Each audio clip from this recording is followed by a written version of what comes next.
નમસ્કાર દર્શક મિત્રો, હું છું બાબા સાહેબ વિજાપુરની ખબરમાં આપનું સ્વાગત છે। માટે ઇસ્લામી હિન્દ દ્વારા ગુજરાતભરમાં સફાઈ અભિયાન ચાલી રહ્યું છે। 9 જૂનથી લઈને 16 જૂન 2024 સુધી મનાવવામાં આવી રહ્યું છે। ખાસ કરીને બકરા ઈદના પર્વને લઈને જાગૃતિ લાવવા માટે વિજાપુરના મુસ્લિમ વિસ્તારોમાં રિક્ષામાં પ્રચાર પ્રસાર કરી ડોર ટુ ડોર જઈ વિસ્તારોના રહીશોને સફાઈ અને સ્વચ્છતા વિશે સમજણ આપી આ બાબતે પેમ્પલેટનું વિતરણ પણ કરવામાં આવ્યું છે, જેમાં કુરાન તથા હદીસના સંદર્ભે ટાંકવામાં આવ્યા છે।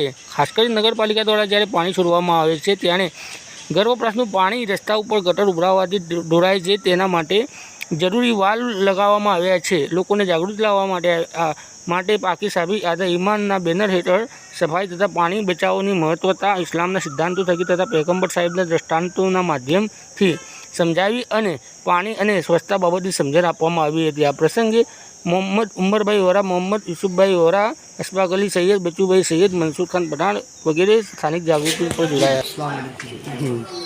વિજાપુર શહેરમાં સફાઈ અભિયાન જે અમે ચલાવી રહ્યા છે 9 તારીખથી 16 જૂન સુધી, એ અનુસંધાને મોહલ્લામાં મુલાકાતે આજે નીકળ્યા છે।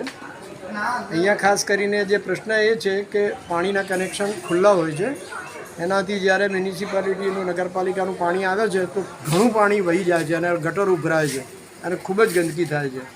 એનું મુખ્ય કારણ એ છે કે જે પાઇપો જે ખુલ્લી છે તો એના ઉપર અમે વાલના કનેક્શન લગાવ્યા છે કે જેનાથી એ વાલ બંધ કરી દેવાય અને પછી ટોટી ચડાવી અને જરૂરત મુજબ તેનો ઉપયોગ કરી શકાય। બીજું, કુરબાનીની જે ગંદકી થાય એના પછીની ચામડાની ને ગોજડી વગેરેની, એના માટે પણ અમે પ્લાસ્ટિકની મોટી બેગ આપી છે કે જેનાથી એ બેગનો ઉપયોગ કરી અને કોઈ પણ ગંદકી ન થાય।